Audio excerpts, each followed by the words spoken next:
Welcome to Still Surviving and Walking in Your Purpose. I'm your host, Gigi Blackshear. Our guest has an amazing story of what it means to be a fighter. Please welcome to our show, Miss Jinicka Campbell. Jinicka, welcome to our show. Thank you. Jinicka, please tell our audience, who is Jinicka Campbell and what is your survival story? Jinicka Campbell is, I would say, a fighter because life has tried to do different things to me, but I've made a choice to not only stand and continue to fight my own personal fight, but to help others fight as well. That's amazing. You said it, not just for myself, but to help others. So tell us some more about this struggle that you've been in. Well, I guess I could say it probably started around the age of 16 and 17. I found out I graduated when I was 17 years old, and after graduation, about 6 months later, I found out I was pregnant.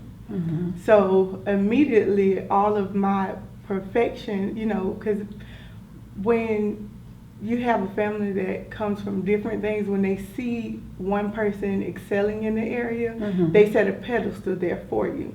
So within yourself, you're immediately telling yourself, I must succeed in certain areas. I have to accomplish this. Exactly. So when you feel like what's failure happens, you kind of go into a mental shutdown space. Like, what do you do now? And my first thought was, I can't, doing this is not an option. Everything that, I guess I applaud women that are teen parents because they made the choice to fight on with their mistake, and I did not. So I was like, okay, I'm not gonna do this, but that I made a decision to have an abortion at that age. So, but that's something that continued to go on with me, even with me being married with 2 kids 17. now. Right. So with that, in just my whole life, I've been associated with different girls. I make jokes and I tell people I don't think I have normal friends. Because from me being in middle school, all of my friends have at one point, they lived with us because they had family issues or different things, and I've been the go-to person for them. Okay, so you think you attract people that have dysfunction? I believe so, yes. That's a great way of putting it. I would definitely say so. So let me ask you, you talked about having to have an abortion early when you were 17. And you made that decision because the expectations that were set for you were already set really high by your family. By seeing other people accomplish certain things, it was put to you then that you had to do as well. Or not seeing people accomplish certain things. Or not seeing people accomplish. By me even, making it to a certain age and not becoming a victim of certain standards was already a high standard. Because I graduated, because I wasn't pregnant yet. So it was like, she's doing good because she's not doing any of the things that are the norm for some of the background that I've came from. So really, you were setting the standard by the things that you had accomplished up to that point. Definitely. Okay, so after making that decision to not have your baby, how did that affect your life going forward? I don't think I knew it affected me until later, until I started becoming more mature, because in that moment, You know, I was saying, I'm going to school. I'm going to do this, right. this, and this. But I think it hit me because I knew it was an emptiness there, but I just did not know where the emptiness was coming from. But, you know, the more I started learning myself and getting away from, because you can attach yourself to different people, and your personality can become a part of the people that you choose to associate with. So once I stepped back and I started examining who I am and why I act the way that I act in certain situations, then I located it's an emptiness in me from some of my own mistakes that I've made.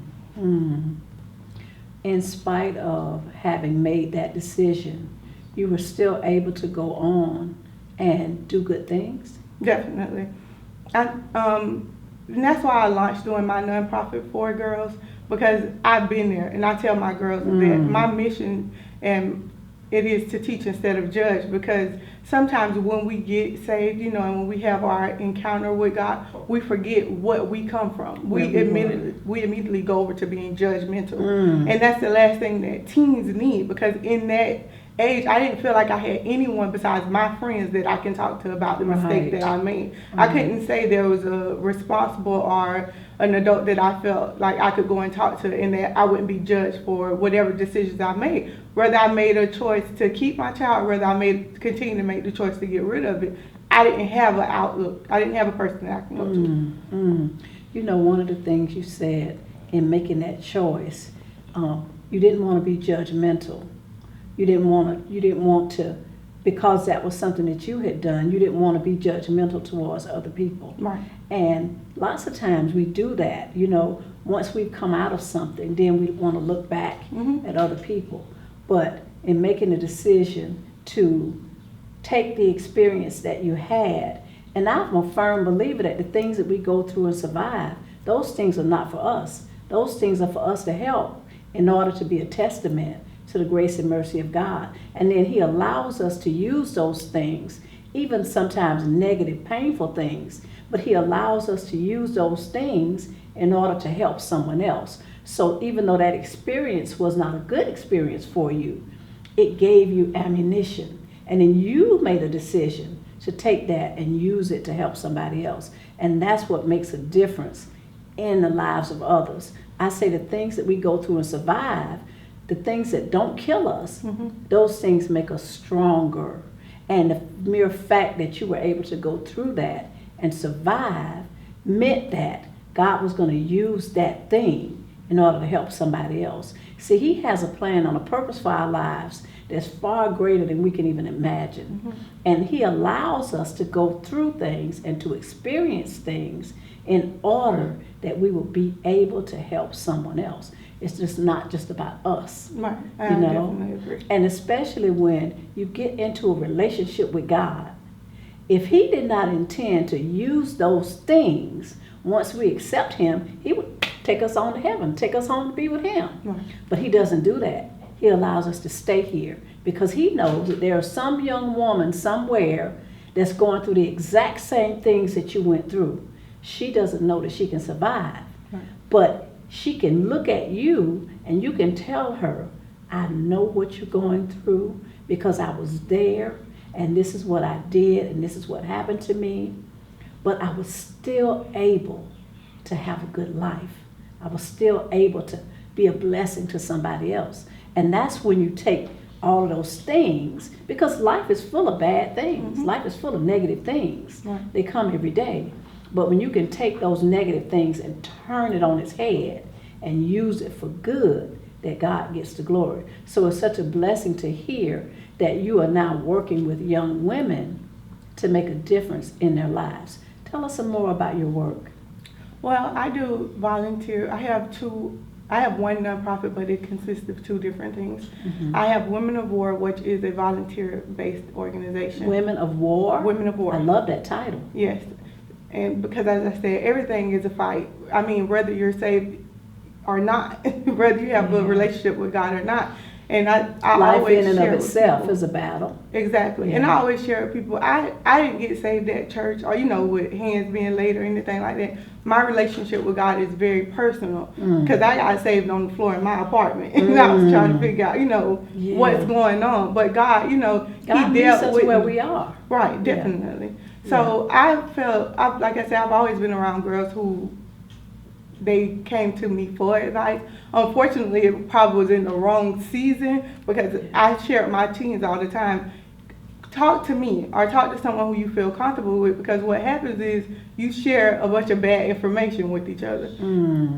My friends probably thought, me talking to them was good, but I really didn't even know what I was talking about. But now I have life experiences to say, different things will happen, but if you choose to fight for what you really believe you can accomplish, then you really can do whatever you want to. I love what you said. If you choose to fight, that's making a conscious choice that you're not going to just lay down, that you're not just going to roll over, but that you're going to fight for the things that you want out of life, the things that are important to you. We know that life is a struggle, and it's full of calamity, trials, and tribulations come. That's a given. But to have that determination that I'm going to fight through it, I'm going to press on, and I'm going to have the life that I desire, it takes conscious decision, a conscious choice to do that. And it takes a determination, and it takes courage. And it sounds like you have had all of those things. Jinicka, thank you so much for sharing your story with our audience. We're going to come back in just a few moments and give you an opportunity to tell us what's next. Okay. We'll be back in just a few moments with more from Jinicka Campbell. Welcome back to our show. Jinicka, tell us some more about your organization. Well, I told you that we have Women of War, which is a volunteer-based organization where we deal with giving back to any area that supports women and children. So we volunteer our services as well as host events. But this year we launched GWAP, which is Girls with Authority, Wisdom, and Power. It's a teenage Say that group. again? It's GWAP, which is what my team used the acronym for it. They came up with it, but the name of the organization is Girls with Wisdom, Power, and Authority. I like that. Girls with Wisdom, Power, and Authority. Correct. I love it. I love it. Okay, so tell us what's next for Jinicka Campbell. What's next is pushing more focus towards the teen portion of our nonprofit, because I feel that, as you know, with the media, it's just so much going on with our girls. And it can become disheartening when your passion is to help them, to see, when you cut on the news and girls are, just behaving completely different from what the norm is for young ladies. But it's easy to say, what's going on with our girls and do nothing about it. Right. So this era of our organization, we want to push more things to get to the root of why they're reacting the way they are. Because what it is it's something deeper than what the outlook is. It's something that led up to them to be fighting each other. It's something that led up to the social media bullying. So what is it? What is it that they're needing to be filled? That's what we're going to try to give that to them through doing, different workshops and things of that nature. Well, it sounds like you have a wonderful organization, and just your desire to help young people. It blesses my heart, and I'm sure it blesses our audience. So tell us how we can get in touch with you if someone wants more information about your organization, if they'd like to participate or if they'd like to join. Definitely. We're on Facebook under Jinicka Campbell, as well as we have a page which is WOW Inc. It's the acronym for Women of War. So they can find us there and request any information via inboxing us. Jinicka, thank you so much for sharing your information and sharing your story with our audience. We know that it is going to bless someone. Next, we'll hear from Certified Life Coach LaRonda Howard with some additional resources. We're back with Certified Life Coach LaRonda Howard. LaRonda, welcome back to our show. Thank you. Thanks for having me. LaRonda, after listening to Jinicka's story, are there some resources that you would like to provide for our listeners that may be helpful to them? Sure. When she talked about her story of abortion, I can definitely relate to it as someone that had an abortion myself. And the first agency that I can think of is First Coast Women's Services, that have a lot of services that help individuals. First, they want to prevent those that's considering abortion. But if you have already done so, then they have counselors on staff that will help them through that recovery, because as she mentioned, it turns your life upside down. You may not recognize it at first, but when you do come to that point, like, wow, I really need some help, those individuals can really help you through that process if you had an abortion. So I don't know any other resources, but I definitely know First Coast Women's Services. You can Google them and find out their contact information. And that counseling piece is important. Yes, very important. Because just that having to have an abortion, Yes.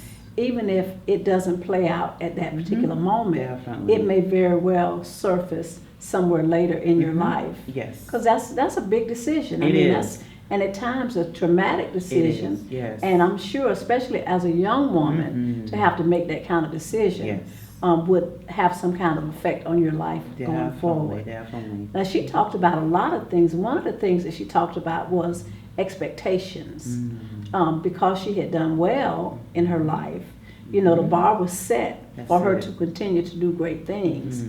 And she saw that this pregnancy would have been taking her life in another direction. So she made a conscious decision that was not the path that she was going to take, that she was going to continue to do the things. But the blessing is that she turned that into something that she could use to help other women. Yes. And that's important. All of the experiences that we have, that we turn those experiences, even the negative ones, can be turned into something good. And I can definitely, I was like, you know, hearing her story just reminded me of my own, when I had my abortion, you know, the feeling that you have, you don't realize where that emptiness is coming from, as she mentioned, but sooner or later you realize, wow, that's the moment when my life truly changed. And like she mentioned, you know, feeling like you having to be put on a pedestal and having to do everything right. And when that moment comes, you're like, oh gosh, I cannot allow it to change the direction of where I think my life should be going. So, you know, in the work that I do as a life coach, certified life coach, I'm still, you know, able to coach individuals as well that have been through those experiences, haven't forgiven themselves. And so I think it's very powerful, and I'm just grateful that, you know, she's able to be transparent about it. I think a lot of us, you know, have been through it, and, you know, I've come through so many women as I share my story that can relate, and we can set each other free from that feeling like, wow, I didn't do, why did I do that? You know, we look back on hindsight, I could have worked through that season of my life, but again, realizing that we can move forward from it. And I like what you said, that transparency. Exactly. Because that transparency can help us to reach others. Yes. And that's what it's about. Yes. It's not just about us, but it's about being able to help someone else. Definitely. So she had a very powerful testimony and is doing great work. Yes, using in it, the lives of paying young it people. forward. Yeah, and paying it forward. Definitely. Coach Howard, thank you so much for coming on our show. Thank you. I'll be back in just a moment with some closing thoughts. After listening to Jinicka's story, we know that life is full with all kinds of circumstances and situations and expectations. Sometimes expectations that are put on us by others, sometimes the expectations we have put on ourselves. In any circumstance or situation where you find yourself having to make a choice or having to make a decision, just know that no matter what you choose, whatever choice you make, whatever direction you go in, that you can still survive and you can still thrive. Jinicka was able to take her life and use all of those circumstances and situations in order to help other women, much like herself. So just know that you can survive and you can thrive. Thank you for watching our show.